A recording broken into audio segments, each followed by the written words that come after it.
about the earlier about the Queen's Silver Jubilee, Golden Jubilee concert. When Richard Thompson got his OBE, he was presented at Buckingham Palace, and Her Majesty said, "And what do you do?" And he said, "Well, I write songs, my own songs, and perform them, and that's how I make a living." And the Queen said, "Oh, very nice." And the next day, Richard posted on his website, "At least you didn't ask me what it was like working with Nick Drake." There was a concert at the South Bank, an orchestral concert, and after the show, the percussionist, Gary Cattell, who's a bit of a East Ender, he went back into the dressing room, starts to get back into his civvies, and there's a very smart woman there, very elegantly dressed, starts talking to him. And she's from that set of people who have no idea what musicians do or how they do it. And she's doing what said the famous line, "What do you do?" Now, bearing in mind, she'd just been watching him for 2 hours playing on stage. He said, "I'm a musician." And that wasn't enough for her. She said, "No, but what do you really do?" And Gary just couldn't handle this. He turned the question around and said to her, "What does your husband do?" And very proudly she said, "Oh, he's in oil." And Gary said, "What is he, a fucking sardine?" There was a girlfriend of a critic, Robert Shelton, who used to review for the Times, and he used to take her along to every show. She wasn't that much interested in pop music, and they went to see Rick Wakeman doing one of his spectaculars, and I can't remember if it was King Arthur on Ice or whatever, but he was doing the old double, keyboard and spectacle and everything. And they went backstage, and Bob said he heard Gabrielle asking this 6'2" bloke with shoulder-length blonde hair and an ankle-length gold cape, "And are you in the music industry?"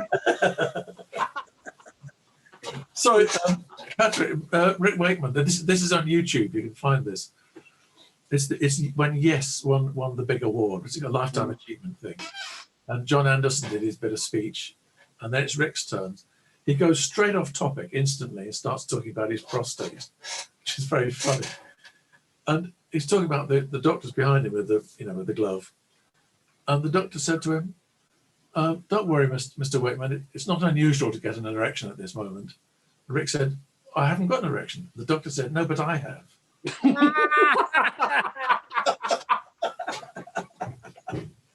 And that speech, if you haven't seen it, is one of the funniest things. Okay. It shames a lot of stand-ups, I think, what Rick did there. Yeah.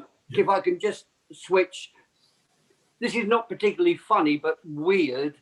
When I was living in Hollywood all those years ago, my wife then, Catherine, was sort of part of the Frank Zappa sort of, I don't know, luminaries. She was like part of Pamela DeBar, GTO sort of crowd. And she was known in Hollywood as Miss Catherine. I had no idea about any of this. And she said to me one day, "Well, Tim's coming for tea." And I said, "Okay, Tim's coming for tea, fine." And about 5 o'clock, I was thinking, who the fuck is Tim? And I suddenly hear this down the garden path.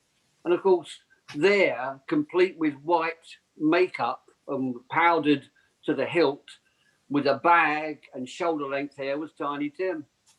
So Tim, "Hello, Miss Catherine. Hello, is this Mr. Steve?" It was like some weird show. He'd brought with him 12 cans of Guinness, and she already had another 12 cans of English Guinness that Tim would only drink warm Guinness. And so he came in, said hello, and sat down and played the ukulele for nearly 3 hours.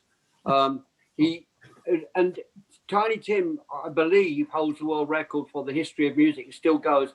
He played non-stop once for a couple of hours, and it's the history of music right from when it began right to now. And he gave us a history of music, finished up his Guinness, and said a fond farewell and left, singing as he went down the garden path. And I was thinking, well, I'm from fucking Kent in England. What the hell was that? What was that all about? Talking of Guinness, Bob Dylan again there was the original basement tapes were Dough Bells in Charing Cross Road. His first trip to the UK was the winter of the Big Freeze, and he made some recordings with Richard Farina and Rick Von Schmidt in the basement of Dough Bells. And we were doing a radio program about Bob's first trip to the UK, and everyone was dead who was in that cellar, apart from Bob Dylan, who wouldn't talk. But there's a guy called Ethan Signer who was a violin player, so we managed to track him down in Woodstock, of course. And we had the transatlantic phone link set up for an hour, so we could get, you know, the only fly on the wall account of Bob's first trip to the UK in this basement. And we said, "Oh, Ethan, hi, Patrick Humphries in London. I'll bet you got some great stories about that session in the basement." He went, "Oh, yes, yeah." So you would have known Bob Dylan's work by the time you came to record. Oh yes, yes, yes. Don't tell me. So the actual session. I mean, there must be one or two stories that really jump out at you from that. One might call it quite a historic session. Yes, yeah, and you go, oh, fucking hell, there's 57 minutes to go. And the only thing that emerged was that they had a crate of bottled Guinness for lubrication, and they opened the bottled Guinness and they gave a bottle to Bob, and he took a swig and spat it out and said, "What is this shit?" So the next time you see Bob Dylan, don't give him bottled Guinness. Certain instruments are the butt of many jokes. There's the ukulele, the viola, bagpipes. Sorry, Judd. Oh, it's okay. and the accordion. And there's a lovely story about this accordion player who's going to work. He carries his accordion to the car, puts it in the back seat, and drives off. And on the way, he realizes he's run out of cash, so he parks the car and goes into the bank. And while he's in the bank queue, he suddenly remembers that he's left his car door unlocked. So he rushes back to the car, and there are two accordions on the back seat. Unlike Liverpool, I went to see my mum many years ago and had my pipes in the back of the boot of the car and a tenor sax.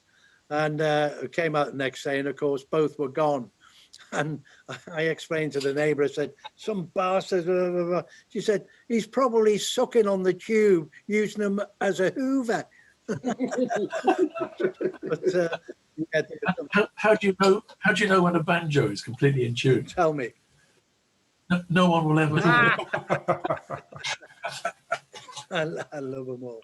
But of course, here's another prompt, Mo, a great one. You know, some shadow stories. What about the Bruce Welch one that you just gave to me recently? When he split up with Olivia.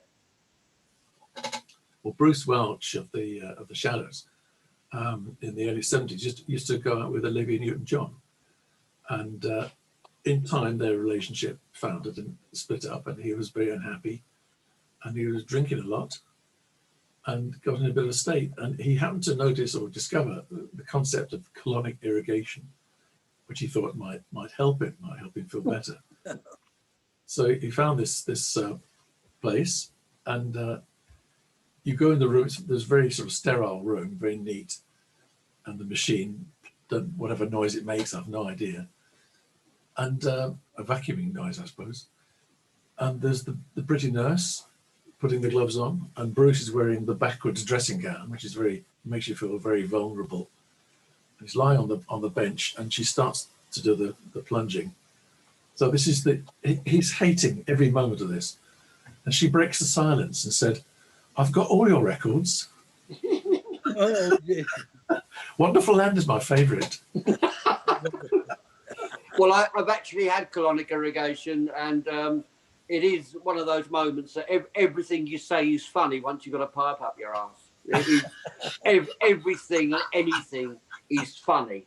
And I've been in the most peculiar feeling, and like literally the life being sucked out of you. You know, you can see, they used to say, all your past furniture is going past your eyes, you know, and just everything is just emptying out of you. So anything is fucking funny.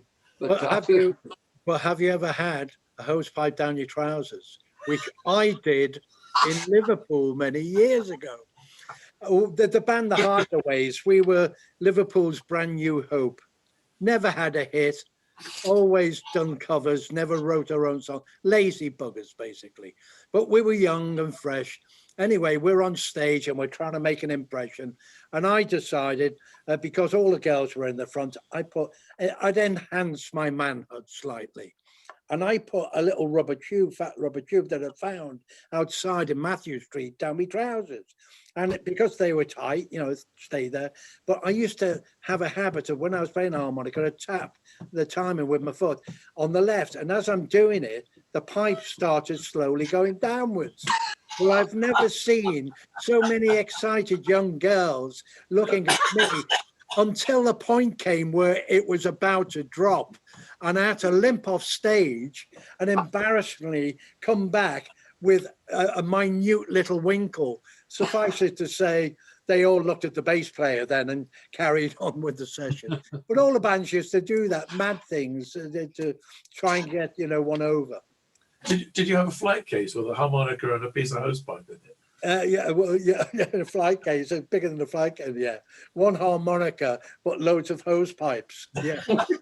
Different sizes for different venues.